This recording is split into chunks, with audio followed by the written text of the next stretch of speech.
محمد أبا أحد من رجالكم ولكن رسول الله وخاتم النبيين وكان الله بكل شيء عليما يا أيها الذين آمنوا اذكروا الله ذكرا كثيرا وسبحوه بكرة وأصيلا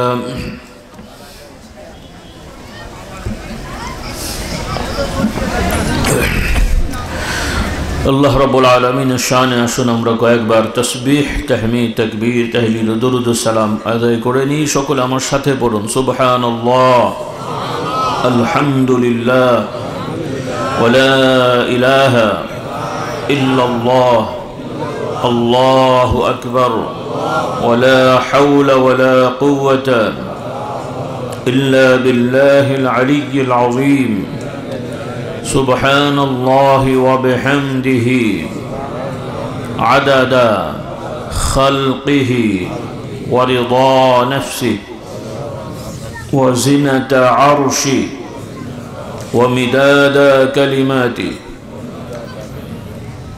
سبحان الله وبحمده عدد خلقه ورضا نفسه وزنة عرشه ومداد كلماته سبحان الله وبحمده عدد خلقه ورضا نفسه وزنة عرشه ومداد كلماته لا إله إلا الله وحده لا شريك له له الملك وله الحمد وهو على كل شيء قدير اللهم صل على سيدنا ومولانا محمد النبي الأمي وآله وسلم اللهم صل على محمد وعلى آل محمد كما صليت على إبراهيم وعلى آل إبراهيم إنك حميد مجيد اللهم بارك على محمد وعلى آل محمد كما باركت على إبراهيم وعلى آل إبراهيم إنك حميد مجيد صلى الله عليه وعلى آله وأصحابه وبارك وسلم الحمد لله আল্লাহ তাআলার শুকরিয়া। প্রতি বছরের মতো এবছরও আমরা আল্লাহর জিকিরে কোরআনের মজলিসে বসতে পেরেছি, বলি আলহামদুলিল্লাহ। যারা উপস্থিত আছেন অনেকেই নিয়মিত এই মাহফিলে থেকে থাকেন এবং আজকে যারা আছেন অনেকে গতবার ছিলেন, তাই না? আলহামদুলিল্লাহ। তো গতবার কি কি বিষয় নিয়ে কথা বলেছিলাম দু চারটে কি মনে আছে? হ্যাঁ, অন্তত বিষয়গুলো যে এই বিষয় বলা হয়েছিল একটাও মনে নেই। তাকওয়া, আকিকা। আমার এক ভাইয়ের কিছু মনে আছে, তাকওয়া বিষয়ক, আকিকা বিষয়ক ওনার মানে মনে আছে সম্ভবত। আমার তো মনে থাকার কথা না, মাঝে মাঝে থাকে। তো যাই হোক, আল্লাহ তাআলা আমাদেরকে কথাগুলো মনে রাখার তৌফিক দেন। আমার আগে মহতারাম আলোচনা করছিলেন, আপনাদের এলাকার এই প্রথম এসছেন, বেড়াতে এসছেন, আমাদের খুব কাছের মানুষ। মাশাআল্লাহ, আপনারা দেখেছেন আল্লাহ তাআলা হয়তো স্বাভাবিক একটা নিয়ামত দেননি, কিন্তু বিনিময়ে অনেক নিয়ামত দিয়েছেন, বলি আলহামদুলিল্লাহ। হ্যাঁ, আপনাদের দেশে অনেকে, সবারই তো চোখ আছে, সবাই কি সহি শুদ্ধ করে কোরআন পড়তে পারেন? এখানে অনেক টাইটেল পাস, দাওরা পাসও আছে, সবাই ভালো আলহামদুলিল্লাহ। উনি যেভাবে কথা বলতে পারছিলেন আমরা অনেকেই কি পারি? দেখেন, আল্লাহ তাআলা কাউকে বঞ্চিত করেন না, বলি আলহামদুলিল্লাহ। হাদিস শরীফে আছে আল্লাহ তাআলা স্বাভাবিক মানুষকে যে স্বাভাবিকতা আমাদের, যেটা আমরা এখন স্বাভাবিক বলি, দুই চোখ, দুই কান, দুই হাত, দুই পা বা এরকম অঙ্গ প্রত্যঙ্গ, যেগুলো আমাদের আছে। কাউকে যদি আল্লাহ তাআলা তার ইচ্ছায় কোনো একটা কম দেন, তাকে কিন্তু ঠকান না। ওইটা যে কম আছে বিনিময়ে তাকে এমন কিছু দেন ওইটার থেকে বাড়তি হয়। বলুন সুবহানাল্লাহ। আর আখিরাতে তো প্রতিদান চূড়ান্ত তিনি দেবেনই, কারণ আমরা যতই শক্তিশালী হই, সুধাম হই, যাই হই, মরতে তো হবেই। মরে গেলে এই দেহ অধিকাংশই মাটিতে মিশবে না? মিশবে না। মাটি খুললে কঙ্কাল পাওয়া যায়। যেই মানুষ এত আমার বন্ধু মানুষ, কঙ্কাল হওয়ার আগেই খুব কাছের বন্ধু মারা যাওয়ার পরে রাতে এক ঘরে যদি থাকতে দেয়, থাকবে কেউ? অধিকাংশ লোক ভয় পায়। আমি বুঝি না কেন ভয় পায়, আল্লাহ পাক ভালো জানে। ও তো সেই মানুষের ভাই, হ্যাঁ। তারপরও মৃত্যুর পরেই লাশ দেখলে মানুষ ভয় পায়। কাছের লোক তাও ভয় পায়। স্বামী স্ত্রীকে ভয় পায়, স্ত্রীও স্বামীকে ভয় পায়। আল্লাহু আকবার। এই হচ্ছে আমাদের জীবন। তো যাই হোক, দুনিয়া শেষ হবে, এটা আমাদের সবাইকে দৃঢ়তার সহিত বিশ্বাস তো আমাদের আছে, করতে হবেই। এটা আমরা কেন, নাস্তিকরাও জানে দুনিয়া শেষ হয়, মরতে হয়। কিন্তু নাস্তিকদের সাথে মুমিনের তফাৎ হলো যে তারা মনে করে মরার পরে জীবন শেষ। আমরা কি মনে করব? জীবন শেষ না শুরু হয়, আরেকটা পর্ব শুরু হয়। আমার যুবক যুবতী ভাই বোনেরা আছো, মা বোনরা, মাশাআল্লাহ আজকের এই মাহফিল অনেক মহিলারাও এসে থাকেন। আপনারা রাস্তাঘাটে হাঁটবেন না, পর্দার সহিত বাড়ির আঙ্গিনায় এবং বাড়ি ঘরে যে যেখানে আছেন ওখানেই থাকবেন ইনশাআল্লাহ। আল্লাহ তাআলা সবাইকে আল্লাহর দিন বোঝার, শোনার, মানার তৌফিক দান করুন। আমার ছাত্রছাত্রী ভাই বোনেরা আছো, এই ওয়াজ মাহফিল শুধুমাত্র একটু শোনার বিষয় না, আনন্দ ফুর্তির বিষয় না, বিনোদন অনুষ্ঠান না। ওয়াজ মাহফিল হলো উন্মুক্ত বিদ্যালয়। এই যে এখানে আপনারা বিভিন্ন বয়সের বাপ সন্তান, নানা নাতি, দাদা পুত্র একসাথে বসছেন, সবাই আল্লাহর দিন শিখতে পারবেন ইনশাআল্লাহ। এই মানসিকতা আমাদের থাকতে হবে। আজকাল সমস্যা হয়ে গেছে যে অনেক ওয়াজ মাহফিল নাই, নামে ওয়াজ মাহফিল, কিন্তু বাস্তবে ওখানে ওয়াজ হয় না। কি হয় না? ওয়াজ হয় না। তাফসিরুল কোরআন লেখা হয়, তাফসির হয় না। অর্থাৎ আমরা সব জায়গায় ধোঁকা খাচ্ছি, রাজনৈতিকভাবেও ধোঁকা খাচ্ছি, খাবার দাবারেও ধোঁকা খাচ্ছি, ইসলাম দিনেও ধোঁকা খাচ্ছি, সব জায়গায় ধোঁকা। আল্লাহ তাআলা আমাদের হেফাজত করুন। কিছু ঐতিহাসিক বিষয় আপনাদের মনে করিয়ে দিই, এগুলো মনে রাখতে হবে, না হলে সামনের আপনাদের এইম ঠিক করতে পারবেন না। বর্তমান আমি বারবার বলে থাকি কথাগুলো, কিন্তু মানুষ অনেকটা বুঝতে পারে না, মনে করে হুজুর কেন এগুলো বলে। কিন্তু বলার উদ্দেশ্য হলো যে আপনাদের এইম ঠিক করতে হবে। আপনারা দুইজন যদি প্রতিযোগিতায় নামেন, হাঁটতে বা দৌড়াতে, যে এসো ভাই আমরা দুইজন দৌড়ের প্রতিযোগিতা করি, কিন্তু কোন পর্যন্ত দৌড়াবেন ঠিক না করে দৌড়ানো শুরু করে দিলেন, কেমন হবে? হ্যাঁ, এখন কোথায় দৌড়ে কে জিতলো কে হারলো, এইম ঠিক না থাকলে ঠিক করা যাবে? কিছু দূর যে যদি বলে আমি জিতে গেছি, হবে? তাহলে ও মনে করবে আমি আগে আছি, বলে দেবো জিতে গেছি, আরেকজন কি মেনে নেবে নাকি? তাহলে আগে এইম ঠিক করতে হবে। তো আপনাদেরকে আসলে এই সমাজে, শুধু বাংলাদেশ বলে কথা না, টোটাল পৃথিবীটাই আদিকাল থেকেই কিছু স্বার্থ অন্বেষী মানুষদের দ্বারা অন্য মানুষেরা ধোঁকা খেয়ে আসছে। আল্লাহ রাব্বুল আলামিন এই ধোঁকার রাস্তা বন্ধ করার জন্য নবী রাসূলগণকে পাঠিয়ে মানুষদেরকে সত্যিকার শিক্ষাটা এবং প্রত্যেক মানুষের ন্যায্য অধিকার বাস্তবায়নের ব্যবস্থা করে দিয়েছেন, বলি আলহামদুলিল্লাহ। তো আদিকাল থেকেই কিছু মানুষ লোভী, তারা সাধারণ মানুষদেরকে জিম্মি করে ক্ষমতা দখল করে থাকত। বিভিন্ন রাজবংশ, বিভিন্ন এলাকা, একটা সময় পৃথিবীর অধিকাংশই রাজতন্ত্র ছিল, এবং বিভিন্ন দেশের রাজবংশের মানুষেরা সাধারণ মানুষকে শেখাতো ওই বংশের ব্যাপারে যে এই রাজবংশের লোকেরা সাধারণ মানুষ না, এরা হচ্ছে ব্লু ব্লাডের মানুষ। কি মানুষ? ব্লু ব্লাড, এটা হলো ওদের ভাষা আর কি। তার মানে তোমরা সাধারণ মানুষ, তোমাদের রক্ত লাল, এনারা হচ্ছেন ব্লু ব্লাডের, মানে কি বলে, কি কালার? নীল রঙের, নীল রক্তের মানুষ, নাউজুবিল্লাহ। অর্থাৎ এদেরকে বোঝানো হয় তোমরা সাধারণ, তোমরা শাসিত হবে আর তোমাদেরকে শাসন করার জন্য স্রষ্টা ঈশ্বর এদেরকে বানিয়েছে। বলুন নাউজুবিল্লাহ। সাধারণ মানুষকে এইভাবে বুঝ দিয়ে দমিয়ে রাখত। মানুষ মনে করতো যে সৃষ্টিকর্তা যেহেতু এভাবেই বানিয়েছে, আমাদের ওইভাবেই চলতে হবে। মানুষের তার ওইভাবে জ্ঞান বুদ্ধি ছিল না, শিক্ষার রাস্তাটাই বন্ধ করে দেওয়া হয়েছে। এরপরে আবার কোথাও কোথাও দাবি করা হতো যে রাজবংশের লোকেরা ঈশ্বরের বংশধর। বলুন নাউজুবিল্লাহ। হ্যাঁ, এই ধরনের এক এক ধরনের কথা বলে এগুলো করা হতো। যেমন ফেরাউনও, আপনারা কোরআন ইনশাল্লাহ পড়বেন, শিখবেন, আল্লাহ তাআলা বরকত দেন। বলুন আল্লাহুম্মা আমিন। আমি কাউকে লজ্জা দেওয়ার জন্য বলছি না, একটা ধারণা পাওয়ার জন্য বলছি। মাশাআল্লাহ, আপনারা এখানে সবাই বুঝদার, অনেকেই পড়াশোনা করেন বা করেছেন। একটু ধারণা পাওয়ার জন্য বলছি, আপনাদের মধ্যে কার কার বাড়িতে কোরআনুল কারীমের তাফসির আছে, তাফসিরের বই আছে, বাংলা কোরআনের তাফসির? একটু হাত তোলেন তো ভাই।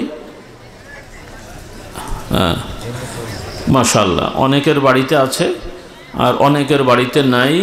আমি আগামী বছর দেখতে চাই অন্তত সবার বাড়িতে যেন একটা করে কোরআনের তাফসির থাকে। বলি ইনশাল্লাহ। কি রাগ করলেন নাকি? হ্যাঁ, আল্লাহ তাআলা আপনাদের সবার বাড়িকে কোরআনওয়ালা বাড়ি বানিয়ে দেন। বলুন আল্লাহুম্মা আমিন। তবে কার বাড়িতে কি কোরআন মানে কোন তাফসির আছে আমার জানা নেই। তবে আমার পক্ষ থেকে পরামর্শ, যারা নতুন করে কিনবেন, অনেকগুলো বাংলা তাফসিরি সমাজে আছে, সবগুলো তার আমার দেখার সুযোগ হয়নি। অন্তত আপনাদের পরামর্শ দিতে পারি, দুটো তাফসিরের যে কোনো একটা আপনারা রাখেন, বা দুটো রাখলেও রাখতে পারেন। একটা হলো তাফসিরে মাআরিফুল কোরআন, আর একটা হলো তাওজিহুল কোরআন। প্রথমটা হলো মাআরিফুল কোরআন, আর একটা হলো তাওজিহুল কোরআন। এই দুটো মোটামুটি নির্ভরযোগ্য। কোরআন তো কোরআনই, কিন্তু অনেক সময় দেখা যায় যারা তাফসির করেন বা অনুবাদ করেন, তাদের ব্যক্তিগত বেখেয়ালে বা বোঝার ভুলে অনেক সময় অনুবাদ বা তাফসির এমনভাবে বলেন যেটা যথাযথ হয় না। তার কাছে মনে হচ্ছে আমি সুন্দর লিখেছি বা চেষ্টা করেছেন, সবাই ভালো চায়, কিন্তু অনেক সময় ভালো চাইলেও ভুল হয় না। তো কিছু কিছু তাফসিরে এরকম ভুল হয়ে গেছে। তো সেগুলো যারা আলেম ওলামা তারা পড়লে বুঝতে পারে, সাধারণ মানুষ তার বুঝতে পারে না। তখন ওই ভুলটাকেই তারা শুদ্ধ মনে করে, ওইটার উপরেই তারা দৃঢ় হয়ে যায়। এই তখনই অনেক ছোটোখাটো বিষয় নিয়ে আলেমদের সাথে এই ধরনের মানুষের গণ্ডগোল হয়ে যায়। এজন্য আমার পরামর্শ হলো যে আপনারা যেই তাফসিরের বক্তব্য নিয়ে বিতর্ক আছে ওগুলো আপনারা পড়তে যাবেন না। কারণ আমাদের উদ্দেশ্য আল্লাহর কালাম পড়া, না কোনো হুজুরের কথা পড়া। হ্যাঁ, আমাদের উদ্দেশ্য আল্লাহ যা বলেছেন সেটা বোঝা, না কোনো হুজুরের মত বোঝা। তাহলে আল্লাহ যা বলেছেন সব থেকে ভালো বুঝেছেন আল্লাহর নবী, আর নবী যা বুঝেছেন সব থেকে ভালো বুঝেছেন সাহাবায়ে কেরাম। তো সাহাবায়ে কেরামদের থেকে যে মতামত এসেছে তাফসিরে, এর বাইরে কোনো মত আমরা গ্রহণ করব না। আলহামদুলিল্লাহ পড়ি। এখানে কারো কোনো, আমি বলছি না যে আমার মত নিতে হবে, আমার বাপদাদা 14 গোষ্ঠীর, তো আমার বাপদাদা 14 গোষ্ঠীর মত যেমন নেওয়া লাগবে না, আর একজনেরটাও নিতে দেব না। সোজা হিসাব। কি বলেন? হ্যাঁ, কথা একটা নাকি বলেন? আমিও খেতে যেহেতু পারবো না, তোকেও খেতে দেবো না, সোজা বাংলা। কি ঠিক আছে?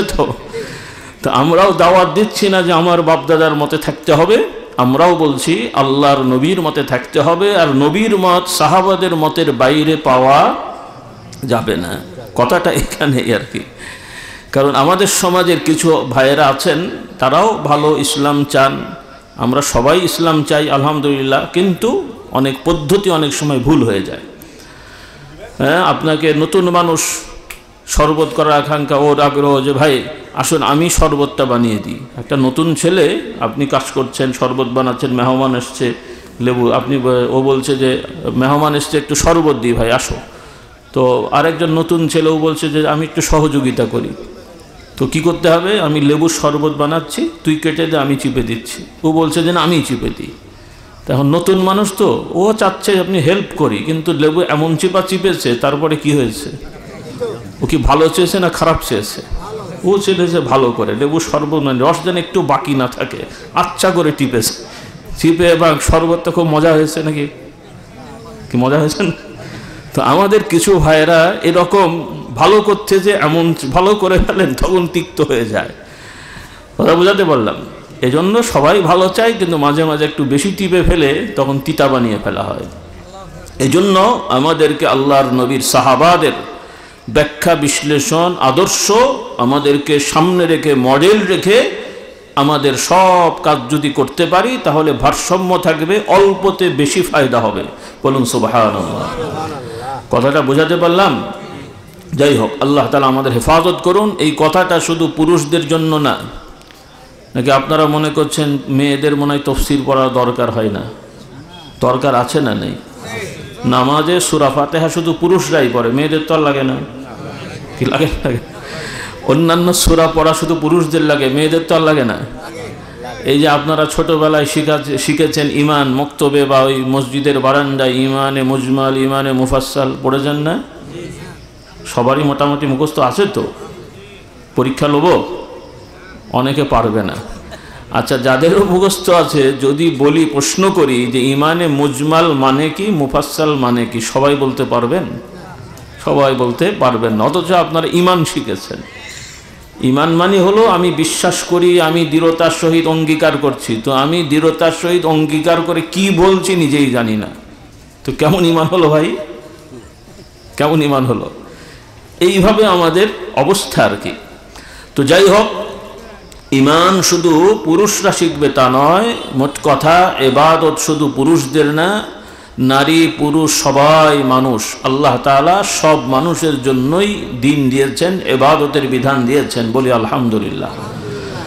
এই জন্য আমার মা বোনদের বলি, আপনারা পিছিয়ে থাকবেন না। অনেক সময় কথাগুলো আমাদের কানে আসে, এই জন্য আমরা বলছি, কারণ স্বাভাবিক মেয়েরা, আর এটা তাদের মেয়েদের দোষ না, মেয়েদেরকে সাধারণত আদিকাল থেকে স্বাভাবিকভাবেই সমাজগুলো পুরুষ শাসিত হয়ে থাকে। এটাই স্বাভাবিক। পুরুষরাই শাসন করে, পুরুষরাই সংসার চালায়, রাষ্ট্র চালায়। মাঝে মধ্যে দু একজন হয়তো নারী রানী টানি হয়েছেন, কিন্তু বাস্তবে সমাজ কন্ট্রোল কারা করে? এটা আদিকাল থেকেই করে, এটা নতুন না। এটাকে আপনারা কেউই কখনোই ভেঙে দিতে পারবেন না, কারণ এটা আল্লাহ তাআলার সৃষ্টিগত একটা স্বভাব। কোনো গোষ্ঠী, উপজাতিদের মধ্যে সামান্য দু চারটা গোষ্ঠী, পরিবার, কয়েক হাজার বা লাখ মানুষ বিচ্ছিন্ন আকারে, সেখানে নারী কর্তৃক পরিচালিত পরিবার আছে। যেমন আমরা পুরুষরা কর্ম করে পরিবার চালাই, তাদের কিছু কিছু এলাকায় নারীরা কাজ করে পরিবার চালায়, পুরুষরা বাড়িতে থাকে, গরু ছাগল দেখে, বাচ্চা কাচ্চা দেখাশোনা করে, নারীরা কাজ করে। কোথাও কোথাও এটা আছে। সেটা মানে ওই পাহাড়ি এলাকা, উপজাতি কিছু এলাকা, এটা এক স্বাভাবিক জীবনযাত্রার বাইরে। কিন্তু আল্লাহ তাআলার স্বাভাবিক নিয়ম হলো আদিকাল থেকেই মানুষ এভাবেই আছে। কিন্তু আল্লাহ তাআলা এই বিধানের সাথে আল্লাহর আইন দিয়ে দিয়েছেন। সব নবী রসুলরা আল্লাহর আইন শিক্ষা দিয়েছেন। তো আল্লাহর আইনে যে সমাজগুলো পরিচালিত হয়, সেখানে পুরুষরা রাষ্ট্র পরিচালনা করলেও কোনো নারী স্বাভাবিকভাবে নির্যাতন, জুলুমের শিকার হয় না, অধিকার থেকে বঞ্চিত হয় না। পক্ষান্তরে যারা আল্লাহর আইন মানে না, তো সেখানে তো দুনিয়ার আইনও কি মানবে? আমার আব্বাজান বলতেন, বাবা, যারা আল্লাহর আইন মানে না তারা দুনিয়ার আইনও মানবে না, দুনিয়ার আইনও মানবে না। আর যে আল্লাহর আইন মানে, তাকে দুনিয়ার ভয় দেখানোর দরকার হয় না। ভয় দেখানোর দরকার হয়? এই যে 1 মাস হয়ে গেল আপনারা রোজা রেখেছিলেন, তাই না? তো আপনারা যাতে রোজা রেখে ঠিক মতো রোজা রাখেন, সেজন্য বাংলাদেশ সরকার আপনাদের প্রত্যেকের ঘরে ঘরে পুলিশ মোতায়েন করেছিল যেন না খান। কি দরকার হয়েছে? সিসি ক্যামেরা লাগাতে হয়েছে যে 24 ঘন্টা যেন আপনারকে লাগানো থাকে, অথবা সেন্সার মেশিন হাতে লাগিয়ে দিয়েছে, গলায় লাগিয়ে দিয়েছে, ও কিছু খেলে বোঝা যাবে, রিপোর্ট হয়ে যাবে? দরকার হয়েছে? হ্যাঁ। বরং যে লোকটা নামাজ পড়ে না, রোজা রেখেছে, সেও মাশাআল্লাহ নামাজ না পড়লেও রোজা রেখে কিছু খায় না। এমন কিছু লোক আছেন না? তার মানে তার আগ্রহ আছে, কিন্তু সে বোঝে না যে নামাজ না পড়ে রোজা রাখার মধ্যে খুব একটা ফায়দা নাই। তাও আমরা উৎসাহ দিই যে ভাই, রোজাটা যেহেতু রেখেছো, নামাজটাও শুরু করে দাও, আল্লাহ তাআলা তৌফিক দেন। আমরা বলবো না যে নামাজ রোজা রেখেন না। অর্থাৎ কিছু মানুষ আছে, তারা মনে করে যে রাখলে তো খুব ভালো, না রাখলে না রাখলাম, আল্লাহ ক্ষমা করে দেবেন। নিঃসন্দেহে আল্লাহ ক্ষমাশীল, দয়াল।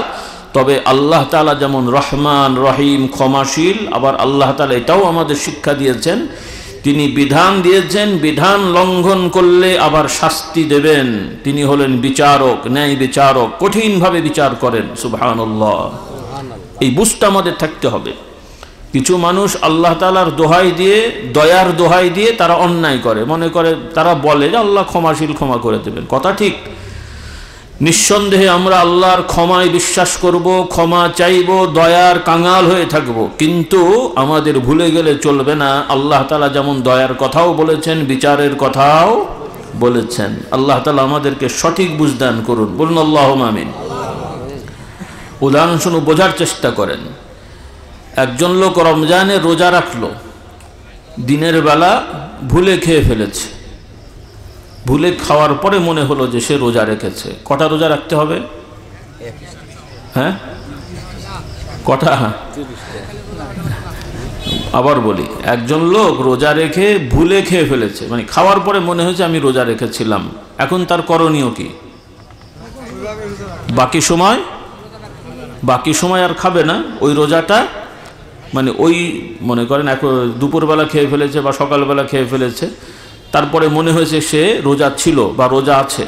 এখন ওই খাওয়ার পর থেকে বাকি সন্ধে পর্যন্ত আর খাওয়া, মানে ওই রোজাটাকে শেষ করতে হবে।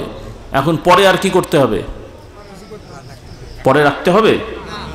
পরে একটাও রাখা লাগবে না। সুবহানাল্লাহ পড়েন। কেন? যে লোকটা ভুলে খেয়ে ফেলেছে, ইচ্ছা করে খায়নি। আল্লাহর আইন হচ্ছে যে ভুলে খেয়ে ফেলেছে, এজন্য আল্লাহ ক্ষমা করে দিলেন। সুবহানাল্লাহ বলেন। আর আমাদের যদি যুক্তির নিয়ম হতো, আমি হুজুরের যুক্তিতে যদি ইসলাম হতো, তাহলে অন্তত আমি বলতাম 3টে রাখা লাগবে, কি বলেন, অথবা 1টা রাখা লাগবে। আমাদের বাংলাদেশের আইন হলে 3টে রাখাতাম জোর করে, যে খেলো কেন বেটা, ভুললেও খেলো কেন। কিন্তু আল্লাহ তাআলা জানেন যে আমাদের দুর্বলতা আছে, মাঝে মাঝে ভুল হয়, আর এই ভুল স্বভাবটাও আল্লাহ আমাদের মধ্যে সৃষ্টি করেছেন। এটাও আমাদের জন্য কল্যাণ, বলুন সুবহানাল্লাহ। এই ভুলে যাওয়াটাও আমাদের জন্য কল্যাণ। কারণ মনোবিজ্ঞানীরা, সাইকিয়াট্রিস্টরা বলে যে মানুষের ভুলের সিস্টেম না থাকলে অধিকাংশ মানুষ পাগল হয়ে যেত। কি হয়ে যেত? পাগল হয়ে যেত।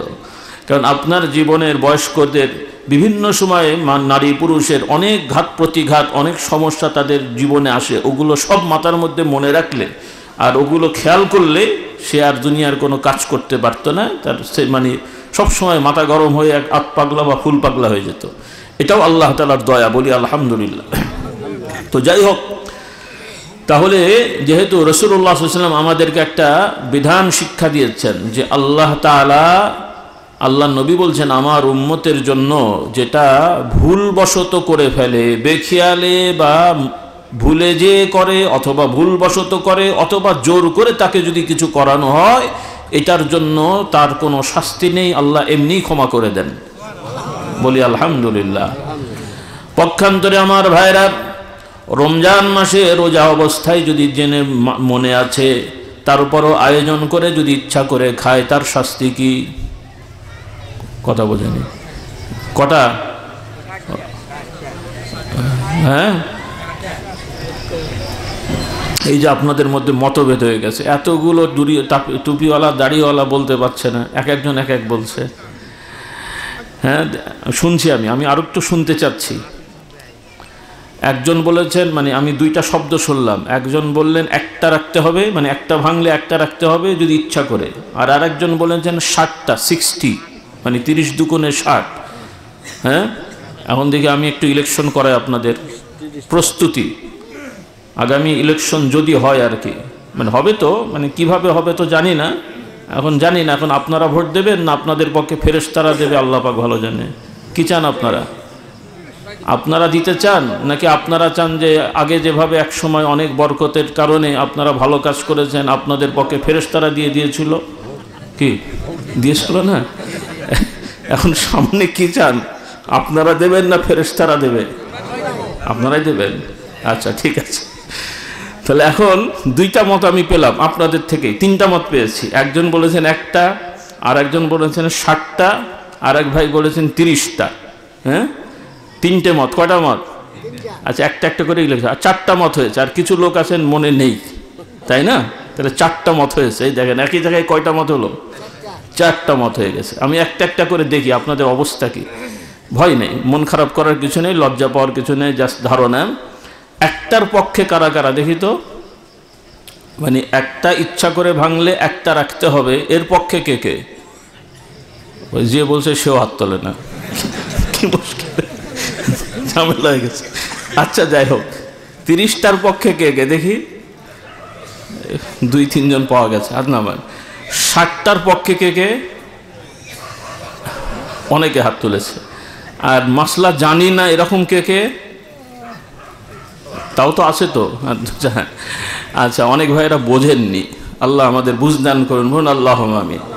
আল্লাহু আকবার। আমার মা বোনেরা ভাইয়েরা খেয়াল করেন, এই দেখেন একটা খুব জটিল মানে জরুরি বিষয়, আমরা বেখেয়াল হয়ে গেছি। একটা প্রাপ্তবয়স্ক পুরুষ বা নারী, নারী পুরুষ সবার জন্যে প্রাপ্তবয়স্ক কত বছরে হয়? ইসলামের আইনে কত বছরে হয়? হ্যাঁ, ইসলামের আইনে কত বছরে প্রাপ্তবয়স্ক হয়? সোজা বাংলা, সাবালক সাবালিকা কত বছরে হয়? মোটামুটি 11 থেকে শুরু করে 14-এর ভিতরে, 11 থেকে শুরু করে, মানে কেউ 11 কেউ 12, এটা ব্যক্তি হিসেবে ভ্যারি করে, তবে 11-র নিচে সম্ভাবনা কম। হ্যাঁ, আরব দেশের কোনো মেয়েরা 9-10 বছরেও সাবালক হয়ে সাবালিকা হয়ে যায়। সেটা এক এক দেশের মানুষের তবিয়ত এক এক রকম। হ্যাঁ, কারণ গ্রামে অনেক লোক দেখবেন, অনেক ছেলে মেয়ে আছে 18-19 বছরেও মনে হবে 12-13 বছরের, আবার অনেক আছে 15-16 বছরের বাচ্চাকে দেখে মনে হবে 21 বছরের। হ্যাঁ, গ্রোথের অনেক সময় তফাৎ হয়। ওইটাও মশলা আপনারা শিখে নেবেন। একটা হলো সরকার স্বাভাবিকভাবে একটা আইন করেছে, 18 বছর হলে আন্তর্জাতিক স্ট্যাটাস, তাকে অ্যাডাল্ট ধরা হয় সামাজিক আইনে। কিন্তু ইসলামের বিধানে আল্লাহর আইনে বিধান, এটাও কিন্তু ইসলামের আইনটা তো আমাদের দেশে সেভাবে নাই, যতটুকু আছে সেটাও আবার ষড়যন্ত্র করে পাশ কাটানোর ধান্দা হচ্ছে। আপনাদের সচেতন হতে হবে, এই ধরনের কোনো ষড়যন্ত্র মেনে নেওয়া যাবে না, হবে না, এরকম ষড়যন্ত্র সুযোগ করতে দেওয়া হবে না। কথাগুলো মনে থাকবে ইনশাআল্লাহ। নারী পুরুষ সবাইকে বলছি, কারণ আমাদের মেয়ে মহলের ব্যাপার তো, অনেক মেয়েরা হয়তো দেখা যাবে যে তাদের কথায় ঘুরে যাবে, তারা বুঝতে পারবে না। কিন্তু মা বোনদের সাবধান করে দিই, এই যে নতুন যে ষড়যন্ত্র হচ্ছে, নারী পুরুষ সমান সব জায়গায় অধিকার করে দেওয়া, এরপরে মহিলারাও নাউজুবিল্লাহ ওই পেশা নিয়ে, যেমন আপনারা মোবাইলের দোকান করেছেন, এমনি থাকার হোটেল ম্যাচ করা যায়, নাউজুবিল্লাহ আপনার থানা উপথানায় বিভিন্ন জায়গায় মেয়েরা ঘর ভাড়া নিয়ে বাড়ি করে ওই পেশা হয়ে যাবে, আপনারা ওখানে পয়সা দিয়ে যাবেন আর সেবা নিয়ে চলে আসবেন, নাউজুবিল্লাহ এই ধান্দাও চলছে। রাজি? অনেকে খুশি মনে হচ্ছে যুবকরা নাকি? হ্যাঁ, আল্লাহ আমাদের হেদায়েত দান করুন। কাজেই এই ধরনের কোনো শয়তানি কর্মকাণ্ড এই দেশে হতে দেওয়া যাবে না। পুরুষরাও এর দিকে সচেতন থাকবেন, নারীরাও সচেতন থাকবেন। হ্যাঁ, আমাদের নারীরা যেহেতু নির্যাতিতা হন, আমাদের অনেক পুরুষেরা আল্লাহর আইন ঠিক মতো মানেন না, যার কারণে তাদের মন খারাপ থাকে, ইসলাম বোঝে না। এদেরকে তারা বোঝায় যে তোমরা পুরুষদের দ্বারা নির্যাতিত, তোমরা সমান হয়ে গেলে তোমাদের আর নির্যাতন হবে না। কিন্তু আমার মা বোনদের বলে দিই, এই সমান অধিকারের মানে হলো যে আপনি আর দেনমোহর নিয়ে বিয়ে করার নিয়ম থাকবে না, স্বামী আর আপনার ভরণ পোষণ দেবে না, আপনাকে আপনার মতন কর্ম করে খেতে হবে। খুব ভালো তো নাকি? হ্যাঁ, সম্ভব? মানে আপনার ভাই যেমন চাকরি করে বাসফা করে মাঠে যেয়ে জমি নিড়িয়ে চাষ করে চাল ডাল করেন, খাবার খান, এই সমান অধিকারের মানে হলো আপনাকেও তাই করতে হবে। আপনার স্বামী আপনাকে খাওয়াবে, এই রেওয়াজ কিন্তু আইনত থাকবে না। কথা বুঝতে পারছেন? আপনারা মনে করেন না যে সমানভাবে সম্পত্তিও নেবেন আবার স্বামী থেকে মোহরানাও নেবেন, তা কিন্তু হবে না। কথা বললেন না? এই আইনের মানে তাই হবে। অন্যান্য দেশে তাই আছে, যার কারণে ওই সমস্ত দেশে মানুষের বাড়িঘর থাকলেও, টাকা পয়সা থাকলেও পারিবারিক শান্তি নেই, পারিবারিক শান্তি নেই। তখন দেখা যাবে যে আপনার স্বামী আর একটা মেয়ের সাথে ঘুরবে, আপনি কিছু বলতে পারবেন না, বললে আপনাকে উল্টো জেলে যেতে হবে। আবার আপনার বউ আরেকজনের সাথে ঘুরবে, আপনিও কিছু বলতে পারবেন না, যেহেতু সেটা তার স্বাধীনতা। কিছু বলতে গেলে আপনি অনধিকার চর্চার অপরাধে আসামি হয়ে জেল খাটতে হবে। নাউজুবিল্লাহ পড়েন। হ্যাঁ, এবার বলেন এই আইন তো আপনাদের জন্য খুব ভালো। হ্যাঁ, তার মানে বাংলাদেশের কয়েক বছরে কয়েক কোটি মানুষ এমনি শহীদ হয়ে যাবে, মারামারি করে সাইজ হয়ে যাবে। কথা বললেন না?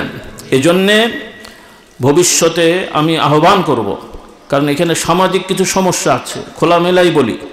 আপনারা অন্ধের মতন এদল সেদল করেছেন এত বছর, এখন আর ওই অন্ধের মতন এদল সেদল করার আর সময় নেই। সবাইকে সচেতন হতে হবে। আপনারা মুসলমান, যে সকল নেতারা ওয়াদা দিতে পারবে যে আমাদের সমাজে ইসলাম কোরআন বিরোধী কোনো কিছু হতে দেব না, বাস্তবেই তারা সৎ। এই ধরনের নেতা ছাড়া অন্য কোনো নেতার পেছনে দৌড়ানো যাবে না। একমত? কি রাগ করলেন? ভয় নাই, আমি আপনাদের এলাকায় দাঁড়াচ্ছি না, আমাকে ভোট দিতে হবে না। আপনাদের এলাকার ভালো মানুষ যারা যারা সৎ, যোগ্য, দিনদার, কোরআন সুন্নাহ মেনে চলার চেষ্টা করে, মানুষ মাত্র ভুল হয়, এই ধরনের ভালো মানুষকে আপনারা সহযোগিতা করবেন। আর যেই লোকগুলো আপনারা জানেন দাগি আসামি, খুন খারাপির সাথে আছে, চুরি জামানির সাথে আছে, ভাই বোনের জায়গা সাইজ করে, এই ধরনের লোকের পাশে যাওয়াও যাবে না। ও পয়সা দিলেও ওদের পেছনে থাকা যাবে না। মনে থাকবে? যুবকরা বলছে পয়সা দিলে আবার যাবো না, মানে কি ঝামেলা? তো এখানেই হুজুরের এখানে সবই ঠিক আছে, জিন্দাবাদ, 200 টাকা পেলে এবার ওখানেও জিন্দাবাদ। এই অভ্যাস বাদ দিতে হবে। রাজি আছে ইনশাআল্লাহ?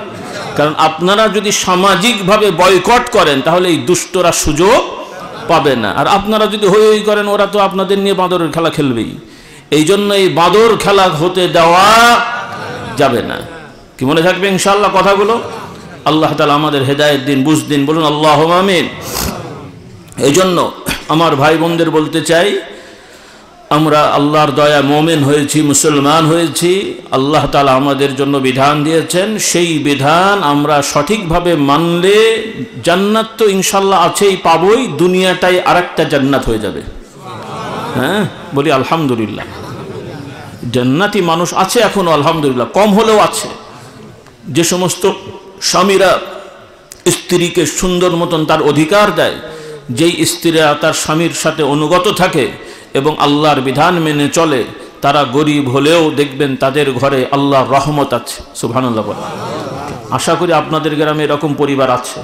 হ্যাঁ, আছে না নাই? দেখবেন হয়তো বেড়ার ঘরে, মাটির ঘরে থাকে, মাশাআল্লাহ, লোকটা বাইরে যাওয়ার সময় হাসি মুখে যায়, ঘরে ঢুকলেও হাসি মুখ হয়। আবার অনেক দেখবেন টাকাওয়ালা, পয়সাওয়ালা, বাড়িওয়ালা, গাড়িওয়ালা, বের হওয়ার সময় মিজাজ খারাপ, ঢোকার সময় মিজাজ খারাপ। কি আছে না নাই রে বাবা? এজন্য শান্তি কে দান করেন? আল্লাহর আইন মানলে শান্তি হয়, আল্লাহর আইন না মানলে বাহ্যিক চকচকে দেখা যায় কিন্তু শান্তি পাওয়া যায় না। আল্লাহ তাআলা আমাদের বোঝার তৌফিক দেন, বলুন আল্লাহুম্মা আমিন। আর আখিরাতে তো আল্লাহ তাআলা অগণিত নিয়ামত রেখেছেন, শুধু অপেক্ষার ব্যাপার।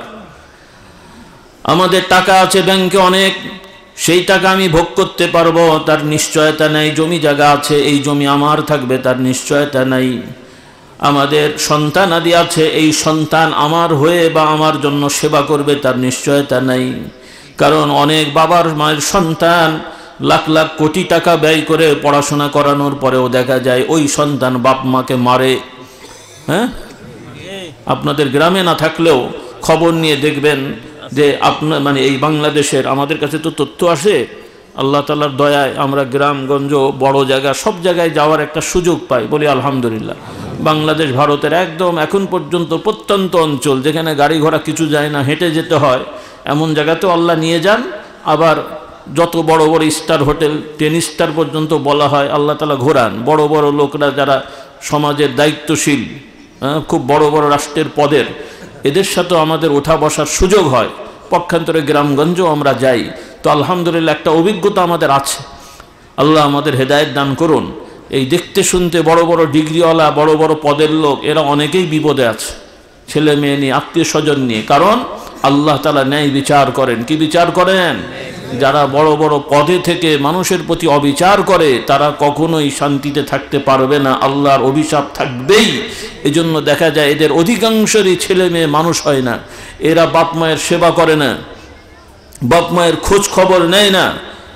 বড় আফসোসের সহিত বলতে হয়, বহু বড় বড় শিক্ষিত মানুষ যারা রিটায়ারমেন্টের পরে এখন আর বাড়িতে জায়গা নেই, বৃদ্ধ আশ্রমে থাকতে হয়, অথচ তাদের ছেলেরা উকিল, ব্যারিস্টার, ডাক্তার, ইঞ্জিনিয়ার। হায়রে মুসলমানের অবস্থা। হ্যাঁ, যদি কোনো অসহায় মানুষ ছিল, ছেলে নাই, মেয়ে নাই, কেউ নাই, তার নিজের মতো করার নাই, সে বৃদ্ধাশ্রমে যেতে পারে, তাকে নিয়ে যাওয়া যেতে পারে, সেটা ভিন্ন। কিন্তু যার ছেলে আছে, মেয়ে আছে, আত্মীয় স্বজন আছে, নিজেরও ঘর আছে, এমন একজন মুসলমান আমাদের সমাজে, তাকে বৃদ্ধাশ্রমে থাকতে হবে, এটা কি মেনে নেওয়া যায়? তাহলে আমরা কি অমানুষ হয়ে গেলাম না?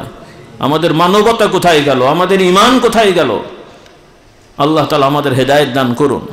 আল্লাহর শিক্ষা, ইবাদত তো আছেই, নামাজ, রোজা, হজ, যাকাত তো বড় ইবাদত, এর সাথেও বাবা মার সেবা করা বড় ইবাদত। বলুন সুবহানাল্লাহ।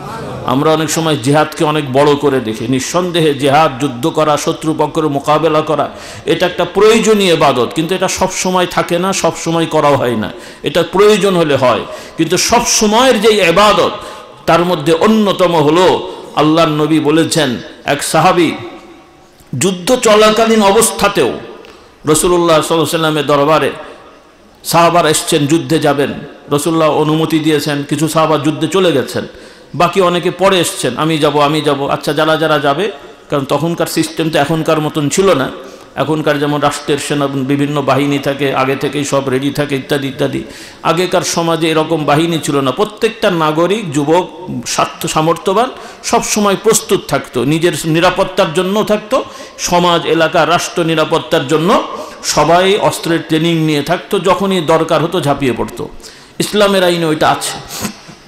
এবং অনেক দেশে প্রত্যেক নাগরিককে বাধ্যতামূলক প্রয়োজনীয় বেসিক সামরিক শিক্ষা দেওয়া হয়, কিন্তু আফসোস হলো আমাদের দেশগুলোতে দেওয়া হয় না, কারণ স্থিতিশীলতা নেই। এমনি তো মারামারি করে শেষ হয়ে যাচ্ছে, আর ও ট্রেনিং থাকলে তো আরও বিপদ হতো।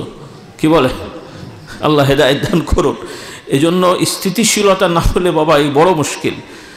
তো যাই হোক, রাসূলুল্লাহ সাল্লাল্লাহু আলাইহি ওয়াসাল্লামের কাছে এক যুবক এসে, ইয়া রাসূলুল্লাহ, আমিও যুদ্ধে যাব।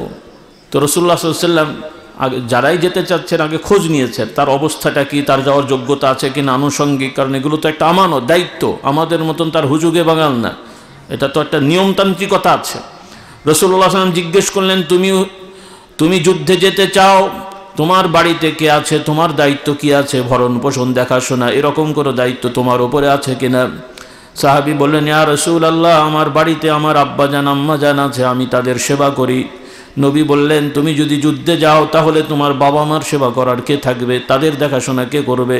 তিনি বললেন, আমার বাবা মা দেখাশোনার কেউ নেই, আমি যুদ্ধে গেলে তাদের কষ্ট হবে, তাদের অসুবিধা হবে। আল্লাহর নবী বললেন, তোমার আর যুদ্ধে যাওয়া লাগবে না, তুমি তোমার বাবা মার সেবা করো, এটাই তোমার জন্য আল্লাহর কাছে যুদ্ধের সওয়াব হবে। যুদ্ধ তো লাগবেই, পালানো যাবে না, কিন্তু প্রশ্ন হলো যে ইসলামের বিধানে বাবা মার সেবা করা, এমনকি বাবা মা যদি অমুসলিমও হয়, কি হয়? আমাদের সমাজে কম নাই, খুব কম। কারণ আগে নবীর জমানায় বাবা মুসলমান হচ্ছে, সন্তানরা হয়নি, সন্তান মুসলমান হয়েছে, বাবা মা হয়নি, এরকম অহরহ রয়েছে। কিন্তু ইসলামের শিক্ষা দেখেন, কেউ মুসলমান হয়েছেন এক পরিবারের, বাকিরা মুসলমান না হলেও তার ভাই বোন, বাবা মা, কারো সাথে দুর্ব্যবহার করা যাবে না, আত্মীয় হিসেবে সম্পর্ক ভালো রাখতে হবে, আচরণ ভালো করতে হবে, এটা ইসলামের শিক্ষা। বলুন সুবহানাল্লাহ। অমুসলিম হলেও। আর এখন তো আমাদের সমাজে দুই ভাই নামাজি, তাও কথা বলে না। আপনার দেশে নেই মনে হয়? ও বাবা, এখানেও আছে। ঢুকলেও অনেক সময় দেখা যায়, এই যদি দেখে ওই কাতারে আছে, ও আবার এই দিকে বসে, পাশাপাশি বসে, আপন ভাই। কি অবস্থা! আমি নিজে জানি কোনো এক জায়গায়, সাধারণও না, দুইজনই হুজুর, পীর সাহেব, মানে দুইজনই মৌলানা সাহেব, তাদের এই অবস্থা, তো সাধারণের কি হবে বলেন দেখি? কি অবস্থা দেখেন! আল্লাহ আমাদের হেদায়েত দান করুন। ইসলাম হয়েছে এদের হাসার জন্য বলছি না, এই হচ্ছে রোগ। এটা আমাদের কাছে মনে হচ্ছে হাসছি, মানে হাসি লাগছে, কিন্তু বাস্তবে এটা কি খুব সাধারণ জিনিস? ভয়ঙ্কর জিনিস, ভয়ঙ্কর জিনিস।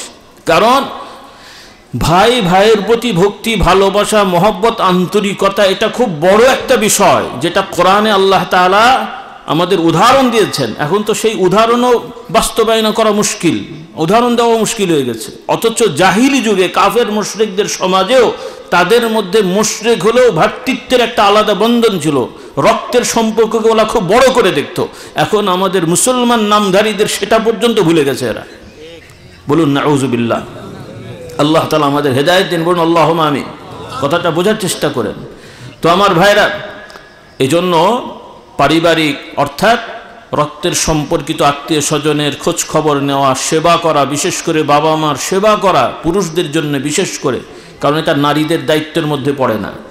ইসলামের আইনে নারীরা উপার্জন করতে বাধ্য না, উপার্জনের দায়িত্ব নারীদেরকে দেয়া হয় নাই। মহিলারা চাকরি করবে, ব্যবসা করবে, ঘর সংসার চালাবে, রাষ্ট্র চালাবে, এইগুলো মহিলাদের দায়িত্বের মধ্যে পড়ে না। করতে পারবে না আবার তা না, কিন্তু আপনারা ভুল বুঝেন না। মহিলারা চাকরি করতে পারবে না তা বলা হয়নি, ব্যবসা করতে পারবে না তা বলা হয়নি, রাষ্ট্রের বিভিন্ন পদে যেতে পারবে না তা বলা হয়নি। এগুলো তাদের প্রতি দায়িত্ব দেওয়া হয় নাই। সুযোগ সুবিধা থাকলে ইসলামের আইন মেনে, অনুশাসন মেনে, পর্দা প্রশিদা মেনে, স্বামী বিয়ে করলে স্বামীর অধিকার মেনে, বিয়ের আগে বাবার অনুমতি নিয়ে পর্দা মেনে শালীনতার সহিত যদি কোনো নারী ব্যবসা করে, চাকরি করে, রাষ্ট্রের কোনো দায়িত্ব পালন করে, ইসলামে বাধা নাই। কিন্তু তার মানে আবার উল্টো বুঝেন না যে হুজুর বলেছে সবই করতে পারে, রাস্তায় যেও আন্দোলন জিন্দাবাদ। হ্যাঁ, নারী পুরুষ সমান অধিকার, একসাথে ঘষাঘষি করে ঠেলাঠেলি করে রাস্তায় যে আন্দোলন করছে, তার উপরে পুলিশ যখন ধাওয়া দিয়ে প্যাদানি দিয়েছে, মারধর দিয়েছে, তখন আবার যে প্রেস কনফারেন্স করছে আমরা মায়ের জাতি মেয়েদের ধরে পিটালো, ও আন্দোলনের সময় সমান অধিকার, মারের সময় কেন নেই? কি বুঝলেন? পুলিশকে আর বেছে বেছে মারতে পারে রে ভাই? দিয়ে পুরুষ ও নারী তুমি সমানভাবে গেছো, ওরাও তো সমানভাবেই দিয়েছে। হ্যাঁ, তুমি গেলে কেন? তুমি নারী মানুষ, তুমি রাস্তায় নামলে কেন এইভাবে? আল্লাহ আমাদেরকে সঠিক বুঝ দান করুন। ইদানিং কিছু ইসলামী দল করেন, এরাও এই ঝামেলার মধ্যে পড়ে গেছে। খবরদার, আমার অনুরোধ থাকবে, যারা ইসলামের নামে দল করেন, যেহেতু আপনারা ইসলামের কথা বলছেন, তাহলে আপনাদের সব কাজই হবে ইসলামের নিয়মে। ইসলামের কথা বলে ইসলাম বাদ দিয়ে যদি আপনি কিছু করেন, তাহলে অন্যদের দোষটা কি? ওরাও তো বলবে এখানে এটা চলে, এখানে চলে না। ইসলাম কি এরকম কোথাও চলে কোথাও চলে না? ইসলাম সব জায়গায় চালাতে হবে। তো আপনি যদি আগে থেকেই অচল করে দেন, তাহলে ক্ষমতায় গেলে চালাবেন কোথায়? তখনও তো সেই একই ঝামেলা হবে। কথাটা বোঝাতে পেরেছি আমি?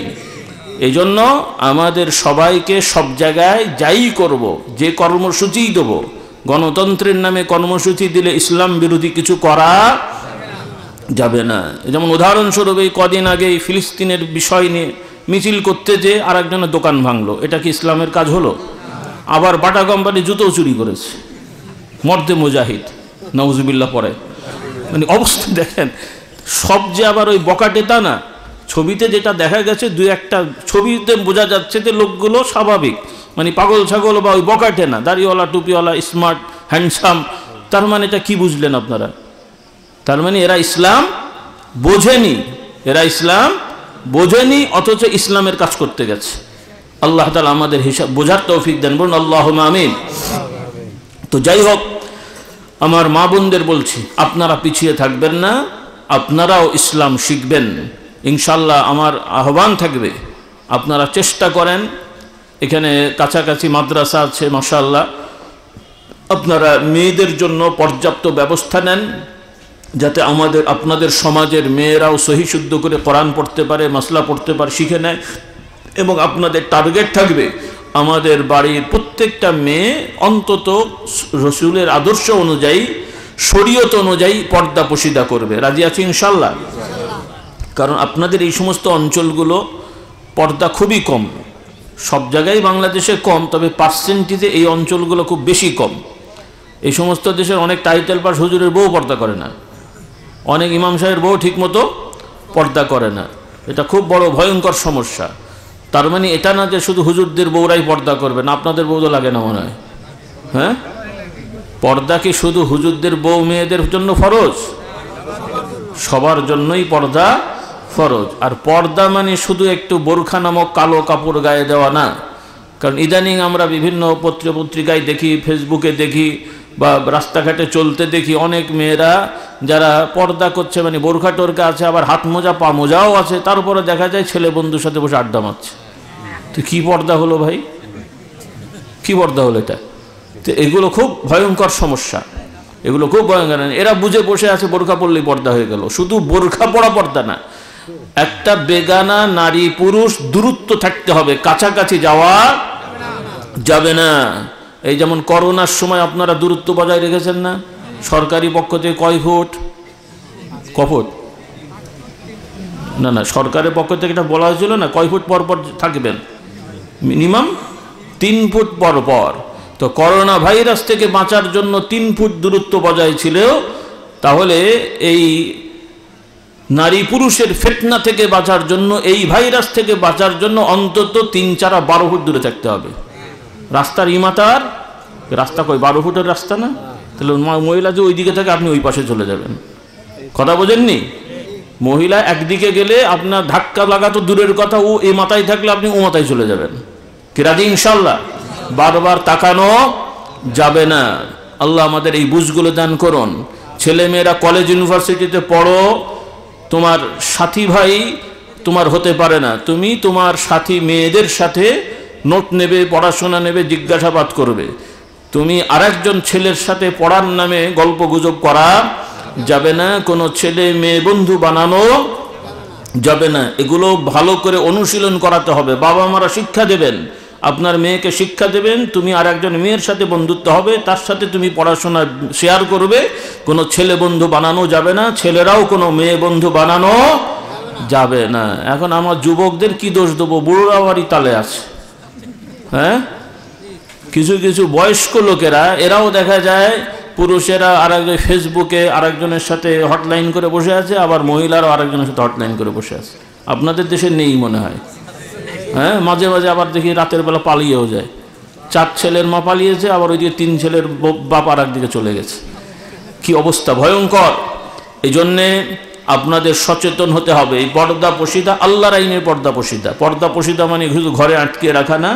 আপনাদের মেয়েরা আলেমা হবে, হাফেজা হবে, অনার্স মাস্টার্স করবে, পিএইচডি হোল্ডার হবে, ডিগ্রিওয়ালা হবে, ডাক্তার হবে, কোনো আপত্তি নেই। শর্ত হলো ইসলামের পর্দা মানতে হবে, শালীনতা বজায় রাখতে হবে, অশালীন কর্ম থেকে বাঁচতে হবে। রাজি আছি ইনশাল্লাহ? এই নীতি মানলে সবই হবে। বলি আলহামদুলিল্লাহ।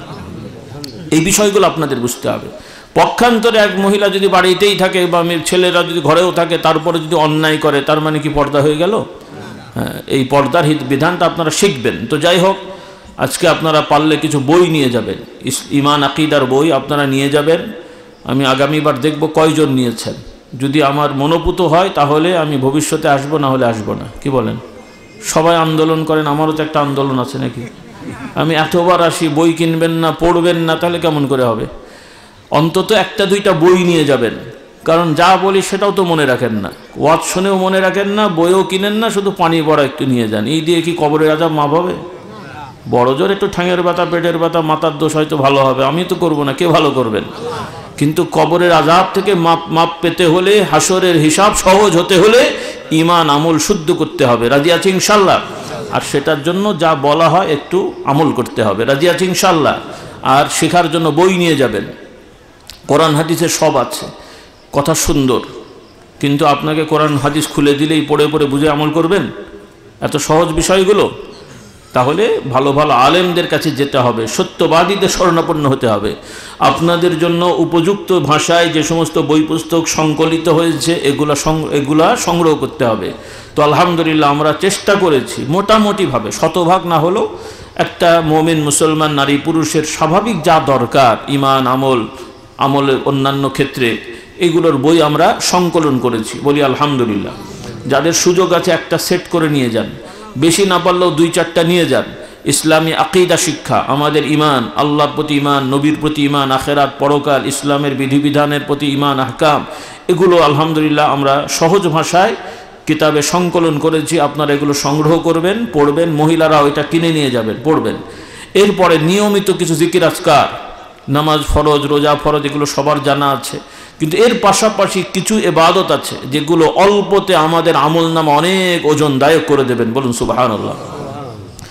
তার মধ্যে একটি হলো, আল্লাহর নবী বলেন, রাসূলুল্লাহ সাল্লাল্লাহু আলাইহি সাল্লাম বলেন, যে ব্যক্তি ফজরের নামাজ জামাতে পড়বে এবং ওই অবস্থায় মসজিদে বসে থেকে কিবলামুখী হয়ে জিকির আজকার করবে, তাসবিহ তাহলিল পড়বে, তওবা ইস্তিগফার, দরুদ ও সালাম পড়বে, এরপরে সূর্য ওঠার পরে 2 রাকাত বা 4 রাকাত বা 6-8 রাকাত নামাজ আদায় করবে, নফল নামাজ।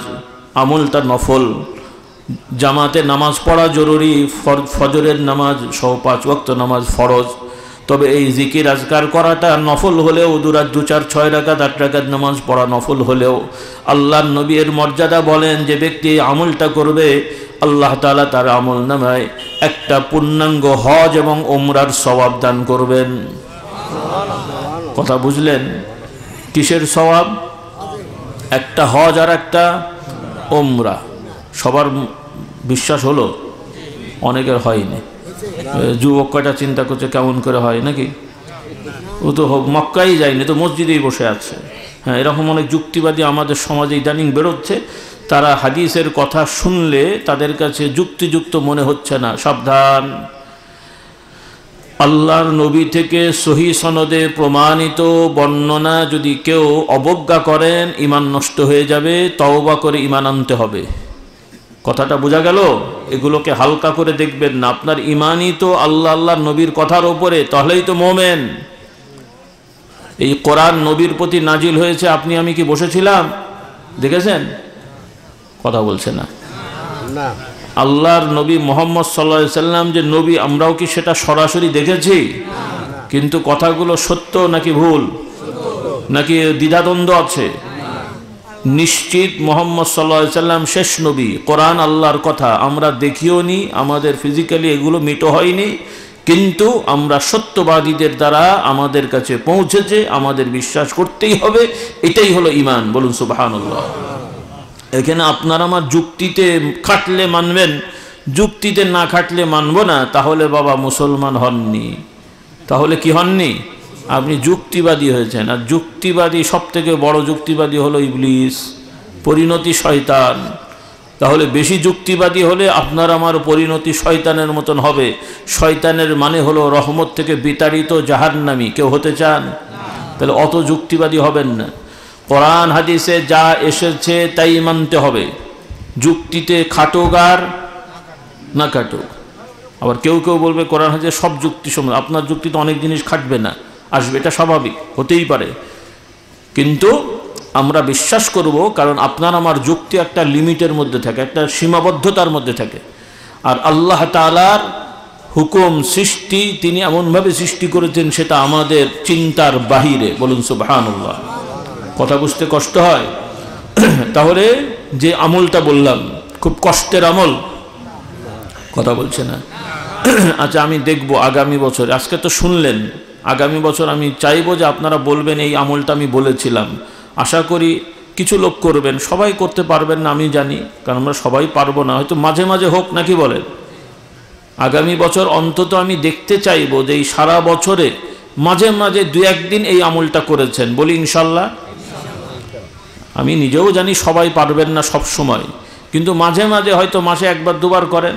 হ্যাঁ, অন্তত 12 মাসে 24 বার হোক, বা 12 বার হোক, 12 দিন হোক, তাও তো কিছু হোক, আগালেন। বলেন ইনশাল্লাহ। আল্লাহ তাআলা তৌফিক দেন। শুধু পুরুষদের না, নারীদেরও বলতে চাই। তবে এই ফজিলত শুনে আপনারা আশা করি বিশ্বাস করলেন, কিছু লোক পালন করবেন, অত কিন্তু দেখা যাবে না। কিন্তু আপনাদের দেশে যদি মাশাল্লাহ কোনো চেয়ারম্যান যদি ডিক্লার দিত তার গ্রামের বাড়ির মসজিদে, মাশাল্লাহ চেয়ারম্যান সাহেব ভালো পয়সাওয়ালা, বা কমিটির লোকেরা ভালো পয়সাওয়ালা, এরা যদি ডিক্লার দিত যে আমার মসজিদে যারা ফজরের নামাজ জামাতে পড়ে জিকির আজকার করে সূর্য ওঠা পর্যন্ত বসে থেকে নামাজ পড়ে বেরোবে, আমি একটু গরিবানা হালতে নাস্তা খাওয়াবো, বলেন তো কত লোক থাকতো? হ্যাঁ, পরে দেখা যাবে যে ওয়াক্ত হওয়ার আগেই আমার যুবকেরা তাহাজ্জুদের সময় উজু ছাড়াই যে বসে আছে। কি বলেন? সামান্য একটু খাওয়ার লোভ। কয় টাকার আর নাস্তা দেবে ভাই? হ্যাঁ, হয়তো ওই পচা আটার একটু দুটো পরাটা আর একটু পচা আলুর একটু ভাজি, তা দিলেই দেখবেন মসজিদ ভরে গেছে। কি বলেন? কথা তাই নয়? তাহলে আমরা সওয়াবের কথা বিশ্বাস করলেও এই দুনিয়ার টাকা পয়সা খাবারে বেশি বিশ্বাসী, তাই নয় কি? আল্লাহ আমাদের হেদায়েত দান করুন, বলুন আল্লাহুম্মা আমিন। তো যাই হোক, আপনাকে আমাকে চেষ্টা করতে হবে, যেখানে সওয়াবের আশা থাকবে সেখানে আমরা বেশি ধাবিত হব। রাজি আছে ইনশাল্লাহ? যদিও আমলগুলো নফল, আমি বলছি না এগুলো ফরজ, কিন্তু এই নফলটা গুরুত্বহীন না। অনেকে ভুল বোঝে, অনেকে মনে করে নফল মানে গুরুত্ব নাই। খবরদার, নফলের বাধ্যবাধকতা কম, কিন্তু গুরুত্ব কম না। হ্যাঁ, একজন আপনি কাজ করেছেন, আপনি মজুরি কাজ করেছেন, আপনাকে 1000 টাকা মজুরি দিয়েছে, দুটো নোট, 500 টাকার দুটো নোট 1000 টাকার। আর একজন আপনাকে এমনি খুশি হয়ে 500 টাকা দিয়েছে, তাহলে ওই 1000 টাকার মজুরির দুটো 500 টাকার নোট, আর এই খুশি হয়ে দিয়েছে 500 টাকা। ওই খুশি হয়ে যেটা দিল সেটা না দিলে আপনি কিছু বলতে পারতেন? তাহলে ওইটা কি বাড়তি? আচ্ছা, ওই 500 টাকার নোট আর যেটা আপনার মজুরি 500 টাকার নোট, এই দুটোর মধ্যে তফাৎ কি? ওই হাদিয়াটার মনে হয় মান কম নাকি? হ্যাঁ কি? হ্যাঁ, হাদিয়াটা না দিলে কিছু বলার ছিল না, কিন্তু পেয়ে গেছেন মান কিন্তু ওই রকম। নফল নামাজ না পড়লে আপনি অপরাধী না, কিন্তু নফল নামাজ আল্লাহর কাছে নামাজের সব। সুবহানাল্লাহ। নফল রোজা আল্লাহর কাছে রোজার সব। আল্লাহর নবী বলেন, আল্লাহ তাআলা যে বিধান বান্দার জন্য দিয়েছেন ফরজ ওয়াজিব, এগুলো যারা ঠিকমতো এগুলো যারা পালন করে হিসাব হবে। ওই হিসাবে যদি কারো ফরজ ওয়াজিব নামাজ রোজায় ত্রুটি হয়, আল্লাহ তাআলা ওই নফল ইবাদতের দ্বারা ওইটাকে পূর্ণ করে দেন। আর যদি না থাকে কি হলো? তাহলে কাটতি থেকে গেল। এবার মাথায় ঢুকলো কথাটা? এই যেমন আমাদের পরীক্ষার সময় ওই বাড়তি কয়শো নম্বর যেন থাকে এসএসসিতে? 100 নম্বর না? 100 নম্বর বাড়তি পরীক্ষা দেওয়া যায়, বাড়তি সাবজেক্ট। তো ওইটা পাশ করলে ওইটা যোগ হয়, আর পাশ না করলে ফেল হয় না। পাশ না করলে না, ওই নাম্বারটা পাশ না করলে কি হয় না? ফেল হয় না, কিন্তু পেলে যোগ হয়। তো নফল ইবাদত না করলে অপরাধ হয় না, কিন্তু করলে ফরজ সুন্নত ফরজ ওয়াজিবে ত্রুটি হলে আল্লাহ তাআলা ওইটা যোগ করে দেন, মানে ফরজগুলো ঠিক হয়ে যায়। তাহলে দরকার আছে না নাই এবার বলেন? বলি আলহামদুলিল্লাহ। কথাগুলো বুঝলাম? কারণ আপনাদের আমি কি দোষ দেবো ভাই? আমাদের হুজুররাই মাঝে মাঝে উল্টো পাল্টা কথা বলে। সেদিন একজন হুজুর বলছেন এতেকাফ ভালো জিনিস, তবে অত গুরুত্বপূর্ণ না। নাউজুবিল্লাহ পড়েন। কথা হলো? এতেকাফ গুরুত্বপূর্ণ না? এতেকাফ ফরজ ওয়াজিব না, কিন্তু গুরুত্ব আছে না নাই?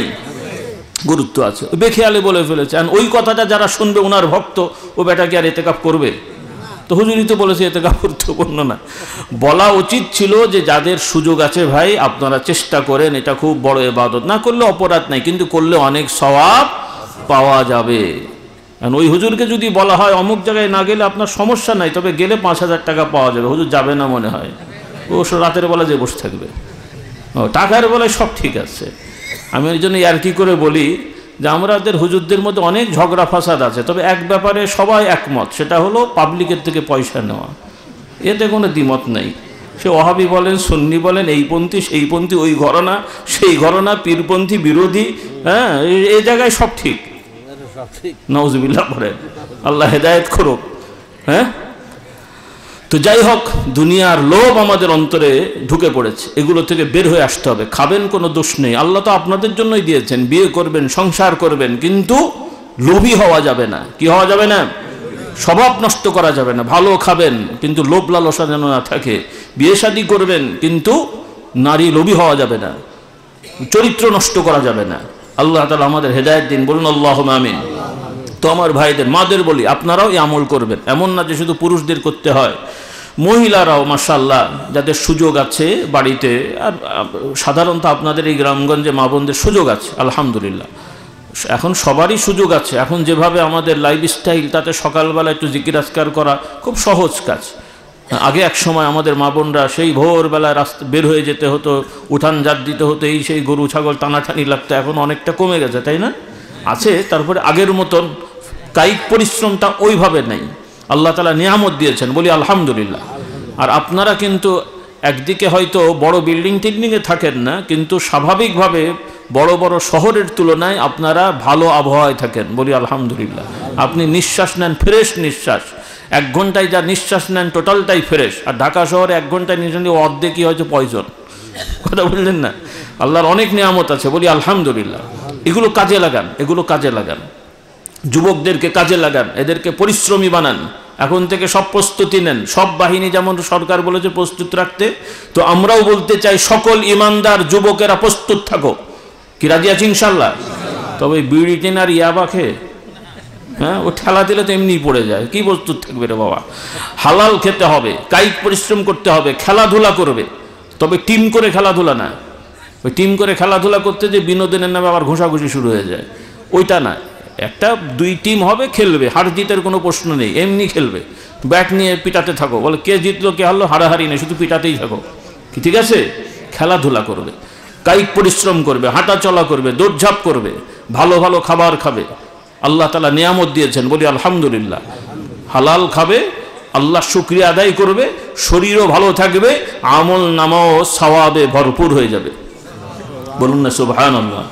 আল্লাহ তাআলা আমাদের আমল করার তৌফিক দেন, বলুন আল্লাহুম্মা আমিন। এগুলোকে হালকা করে দেখেন না। আল্লাহর নিয়ামত, ভালো খাওয়াটাও আপনি বিসমিল্লাহ বলে খাবেন, আলহামদুলিল্লাহ খাওয়ার পরে শুকরিয়া আদায় করবেন, এটাও আপনার জন্য ইবাদত। হ্যাঁ, ঘুমাবেন, এটাও ইবাদত। স্বামী স্ত্রী একসাথে থাকেন, আল্লাহ নবী বলছেন এটার মধ্যে সওয়াব দেওয়া হয়। কি দেওয়া হয়? সওয়াব দেওয়া হয়, কারণ এটা মানুষের একটা প্রয়োজনীয় বিষয়। আল্লাহ আইন করে দিয়েছেন নারী পুরুষ বিয়ে শাদী করে সংসার করবে, বরং সেক্ষেত্রে কোনো স্বামী স্ত্রী একে অপরের যদি প্রয়োজন না মেটায়, জোর সমস্যা করে, সেখানেও কিন্তু গুনাহ হয়, এবং উভয়েরই সেক্ষেত্রে সিদ্ধান্ত নেওয়ার অধিকার থাকে। সব কথা তো আর ওভাবে বলা যায় না, কথা বোঝাতে পেরেছি আমি? এই জন্য আমরা ইসলামের আইনগুলো মেনে চলবো, রাজি আছি ইনশাআল্লাহ? তো যাই হোক আমার মা বোনের, আপনারাও আল্লাহর আইন মানবেন, আর খবরদার এই নতুন সেই সমস্ত ফিতনা এগুলোতে যেন আপনারা পা না দেন, এবং এই ফাঁদে যেন না পড়েন, সেদিকে লক্ষ্য রাখবেন। আর আপনারা খেয়াল রাখবেন, যারা পুরুষরা আছেন, বিশেষ করে আপনাদের বোনেরা, মারা, খালারা, ফুফুরা, তাদের অধিকার যেন ঠিকমতো তারা পায়। কেউ যদি তারা বঞ্চিত হয়ে থাকে, আপনারা বুঝেছেন, জেনেছেন, তাহলে ইনশাল্লাহ আপনারা তাদের এই সমস্যা সমাধান করে দেবেন, যাতে করে কোনো ওয়ারিস পুরুষ নারী কেউ যেন বঞ্চিত না হয়। আমরা কেউ আরেকজনের জিনিস আত্মসাৎ করব না। আল্লাহ তাআলা তো সবাইকে দিয়েছেন। আমি আমার ভাইয়ের জিনিস অল্প একটু আত্মসাৎ করে কি বড়লোক হয়ে যাব? আর না নিলে কি না খেয়ে মরে যাব? আমার বোনের জিনিস আমি যদি আত্মসাৎ করি খুব বড় কিছু হয়ে যাব? বরং কিয়ামতের ময়দানে এই সামান্য জিনিস আত্মসাৎ করার কারণে আল্লাহ তাআলার দরবারে আমি আসামি হয়ে গেলাম, আর দুনিয়ার এই সামান্য সম্পদ আমার কাছে কিয়ামতের দিন বোঝা হয়ে গেল, যেটা বহন করার সামর্থ্য আমাদের থাকবে না। এই জন্য ভাই বোনেরা, আসুন আমরা আল্লাহর দ্বীনকে আঁকড়ে ধরি। আল্লাহ তাআলা আমাদের তৌফিক দেন, বলুন আল্লাহুম্মা আমিন। কোরআনের চর্চা করি, শুধু স্লোগানের চর্চা না, রাস্তার চর্চা না। আমরা স্লোগান দিতে খুব ভালোবাসি, কোরআনের আলো ঘরে ঘরে জ্বালো, কিন্তু যে বলছে সে নিজেও কোরআন শেখেনি, ছেলেকেও শেখায়নি, তো কেমন জ্বললো ভাই? জ্বালালো না দিয়ে ভালো? বলেন।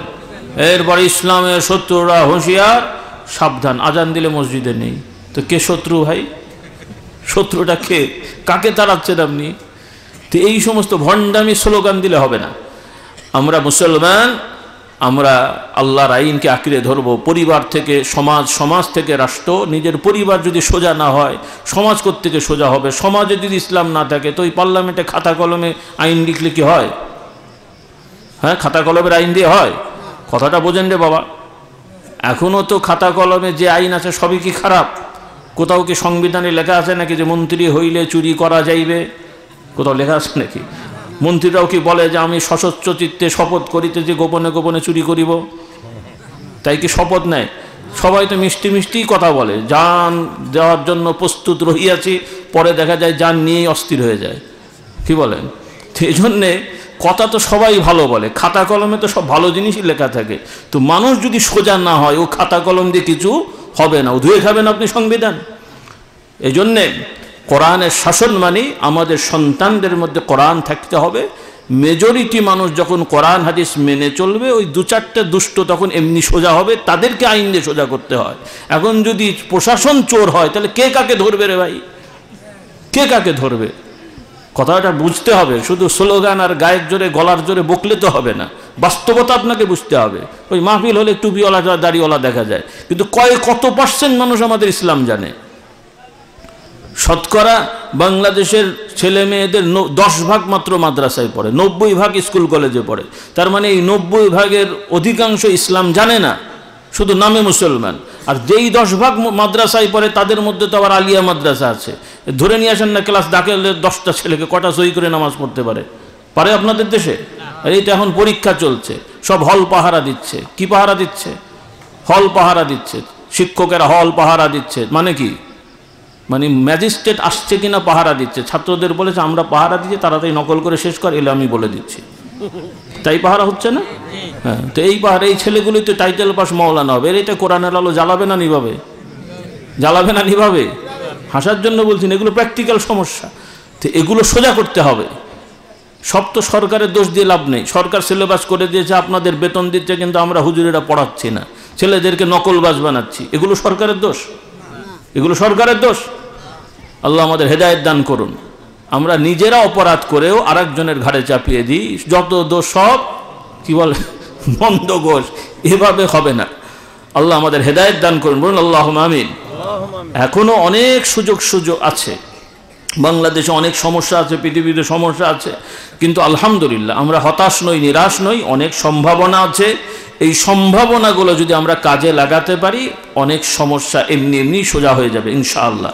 আমাদেরকে কাজে নামতে হবে, কথাই বড় হওয়া যাবে না, বড় হলে হবে না, কথায় কাজে বড় হতে হবে। রাজি আছি ইনশাআল্লাহ? আল্লাহ তাআলা আমাদের হেদায়েত দিন, বলুন আল্লাহুম্মা আমিন। তো মাশাআল্লাহ আলহামদুলিল্লাহ বহু বছর ধরে এই মাহফিল হয়ে আসছে, আগের তুলনায় প্রায় দ্বিগুণ হয়ে গেছে। প্রথম যখন আসতাম ওই জায়গাটায় অল্প আপনারা আসতেন, এখন মাশাআল্লাহ অনেক ভাই বোন এসছেন। জনাব মরহুম আব্দুল জলিল সাহেব, না সরি জিল্লুর রহমান সাহেব, জনাব জিল্লুর রহমান সাহেব খুবই আবেগী মানুষ, ভালো মানুষ ছিলেন আমার জানা মতে। খুবই আমাদেরকে ভালোবাসতেন, আব্বা হুজুরকে ভালোবাসতেন, সেই সুবাদে আনতেন। আল্লাহ তাআলা তাকে জান্নাত নসিব করুন, তার পরিবার পরিজনে যারা কবরবাসী সবাইকে জান্নাত নসিব করুন, এবং তার সন্তানদের, আত্মীয় স্বজনদের আজকের এই মাহফিলে যারা চাল ডাল টাকা পয়সা গোশতের টাকা দিয়েছেন, এবং এই এলাকার আপনাদের এলাকার কয়েক ভাই দোয়া চেয়েছেন, তারাও ওই প্রার্থী হয়েছেন। কি নাম যেন বললেন? জনাব নাজিবুল হক সাহেব নাকি নাজিবুল্লাহ সাহেব, উনি দোয়া চেয়ে পাঠিয়েছেন, মাহফিলের জন্য অনুদান দিয়েছেন। এছাড়াও যারাই মোটামুটি ভালো কাজ করবেন, আপনারা তাদের ভালো কাজে সহযোগিতা করবেন, দোয়া করবেন। আল্লাহ তাআলা যারা ভালো, যাদের দ্বারা, একসাথে তো আর সবাই হবে না, যাদের দ্বারা আল্লাহ ভালো করাবেন, আল্লাহ তাদেরকে বরকত দেন এবং আপনাদেরকেও ভালো কিছু পাওয়ার তৌফিক দেন, বলুন আল্লাহুম্মা আমিন।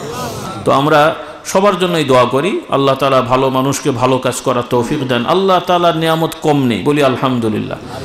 কেউ কারোটা খায় না, কেউ কারোর জন্য পড়েও থাকে না। আল্লাহ তাআলা সবাইকে যার যার রিজিক ঠিক মতো দিয়েছেন। সম্মান আরেকজনেরটা কেড়ে নিয়ে বড় হওয়ার কোনো দরকার হয় না, প্রত্যেককে আল্লাহ আলাদা করে সম্মান দিয়েছেন, বলি আলহামদুলিল্লাহ। কিন্তু আমরা অনেক সময় বুঝি না, মনে করি যে আর আমাকে কেড়ে নিয়ে সম্মান নিতে হবে।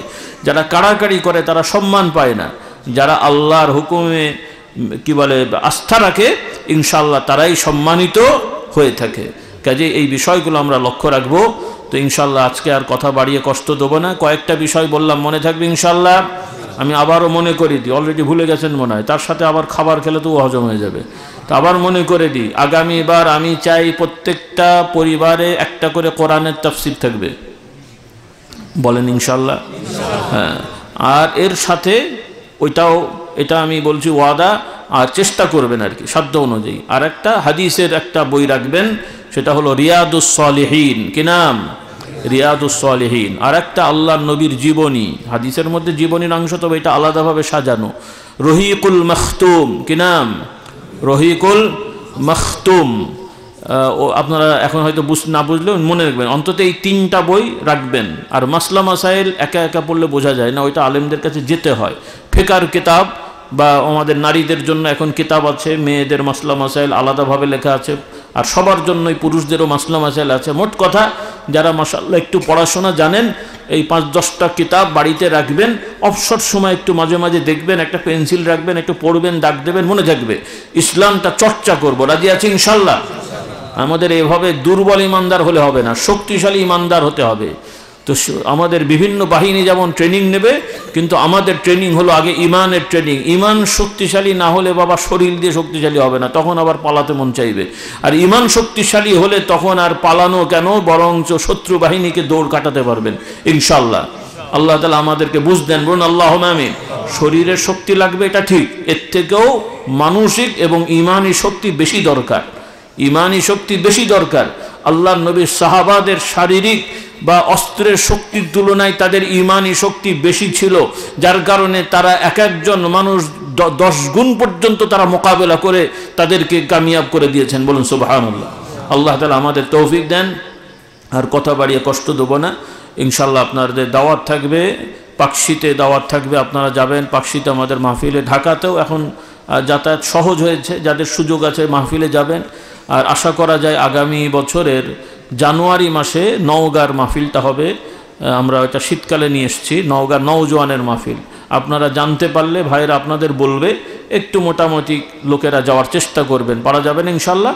হ্যাঁ, আল্লাহ তৌফিক দান করুন। তো এভাবে আমরা ভালো কাজে লেগে থাকবো, আর দলাদলি করব না। যারাই ইসলামের কাজ করবেন আমরা সবার সাথে মিলেমিশে কাজ করব। তবে কেউ কোনো ভুল করলে আমরা নসিহত করব, ঝগড়া করব না। কি করব? কি করব? আর আমি ভুল করলে আমাকে কেউ নসিহত করলে কি করব? রাগারাগি করব? বরং নিজের ভুলটা শুধরে নেব। আমাদের কিছু রোগ আছে, আমরা শুধরাতে চাই না, উল্টা আরও তর্ক করতে চাই। এটা খুব খারাপ। ভুলও করব, আবার তর্ক করে নিজে ভালো হওয়ার চেষ্টা করব। এটা খুব বদ অভ্যাস, যেটা আমাদের সমাজে যারা আমরা ইসলামের কাজ করি, দাবি করি, এই সমস্যাটা আমাদের মধ্যে ঢুকে পড়েছে। না রে ভাই, আমরা কেউ ফেরেশতা না, মানুষ মাত্র ভুল ভ্রান্তি হয়। ভুল করে ফেলেছেন, তওবা করে ফেলেন, আলহামদুলিল্লাহ। আবার খামাখালি তর্ক করে নিজের অবস্থান নষ্ট করার কি মানে হয়? আল্লাহর কাছেও নষ্ট হয়, মানুষের কাছেও নষ্ট হয়। এখনকার মানুষ আর আগের মতন অত বোকা নেই রে বাবা। কাজে এখন আমাদের ছোট বাচ্চাগুলো এখন আমাদের থেকে স্মার্ট বেশি। কি বলেন? হ্যাঁ, এখন যে বাচ্চাটা হামাগুড়ি দিয়ে চলে, ওকেও যদি জিজ্ঞেস করেন বাবা কি হবি, বলে মন্ত্রী হব। কি বলে? সব মন্ত্রী হবে। কাজেই এখনকার মানুষ অনেক বুঝ আছে, বেশি বোঝে আর কি। এই জন্যই তো আমাদের এই অবস্থা। অতি চালাকের আমরা বেশি চালাক হয়ে গেছে। বুদ্ধিশুদ্ধি থাকা ভালো, কিন্তু বেশি চালাকও ভালো না। তো এই জন্য কেউ কাউকে বাবা এখন আর ধোকা দেওয়ার সুযোগ নেই, ও মানুষ বুঝে ফেলে। এই জন্য আমরা সোজা হই, আমরা সহজ হই, সোজা হই, বেশি লুকোচুরি খেলতে না যাই, তাহলে মানুষের কাছে আমরা ধরা পড়ে যাব, বা আল্লাহর কাছে ধরা পড়বই। এই জন্য আমরা ইখলাসের সহিত দাওয়াতি কাজ করি, দ্বন্দ্ব না করি।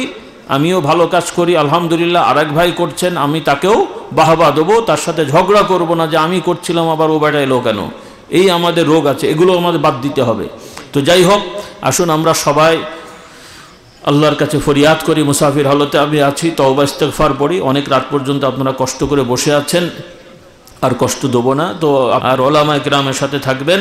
আসুন আমরা সবাই তওবা ইস্তেগফার পড়ি। আমার সাথে পড়ুন, আল্লাহুম্মা আনতা রাব্বি লা ইলাহা ইল্লা আনতা খালাকতানি ওয়া আনা আবদুকা ওয়া আনা আলা আহদিকা ওয়া ওয়া'দিকা মাস্তাতা'তু আউযু বিকা মিন শাররি মা সানা'তু আবুউ লাকা বিনি'মাতিকা আলাইয়া ওয়া আবুউ বিযামবি ফাগফিরলি ফাইন্নাহু লা ইয়াগফিরুয যুনুবা ইল্লা আনতা। আয় আল্লাহ তাআলা, আমি সকল গুনাহ হতে, শিরকি বেদাতি, জানা অজানা, ছোট বড়, ইচ্ছাকৃত অনিচ্ছাকৃত সকল গুনাহ হতে তওবা করছি, তওবা করছি, তওবা করছি। আল্লাহ তাআলা কবুল করে নেন। দুরূদ শরীফ পড়ুন, আল্লাহুম্মা সাল্লি আলা সাইয়্যিদিনা মাওলানা মুহাম্মদ আন-নবিয়্যিল উম্মি ওয়া আলিহি ওয়া আসহাবিহি ওয়া বারিক ওয়া সাল্লিম।